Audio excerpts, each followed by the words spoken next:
تغفلوا عن أولادكم. الأولاد يكبرون جسما ويسقرون دينا، يأكلون طعاما ويجوعون حبا وجلوسا ووئاما.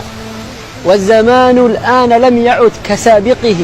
في اليوم الذي تغفل فيه عن ولدك يهجم على عقله 1000 فكرة خاطئة، وعلى عينيه 1000 مقطع سيء، وعلى وقته 1000 شاغل وشاغل بالشر عن الخير. فكيف بمن يغيبون شهورا ودهورا دون نصيحة أو جلسة تربية وإرشاد؟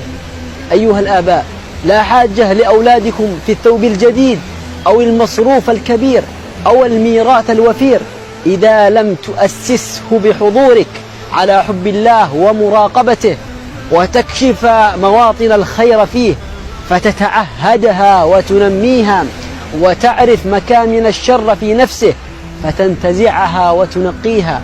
أيها الآباء، لا تعتذروا بضيق أوقاتكم فتكونوا كمن يضحك على نفسه، فقد كان الصحابة يفتحون العالم ثم يعودون إلى أولادهم فيفتحون قلوبهم ويحسنون تربيتهم ويورثونهم دينهم وأخلاقهم.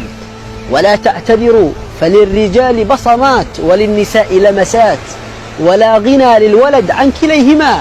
ولا تعتذروا بالسعي على أرزاقهم، فبئس الرزق ذاك الذي يقدم للأمة أجساما معلوفة وأخلاقا مهلهلة ضعيفة.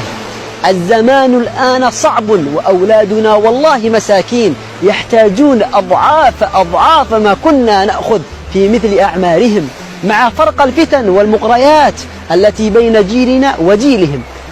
عودوا إلى بيوتكم وأشبعوهم ضما وقربا. أولادكم أمانة في أعناقكم، العبوا معهم وقصوا عليهم قصصا تنمي فيهم الفضائل، واستمعوا كثيرا إليهم.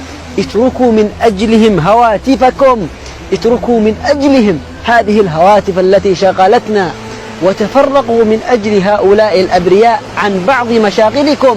أوقفوا الدنيا كلها من أجل فلذات أكبادكم، فدعاء أحد الصالحين أو الصالحات منهم لك بعد موتك من قلبه قائلا: يا رب اغفر لي ولوالدي خير لك من التفاهات التي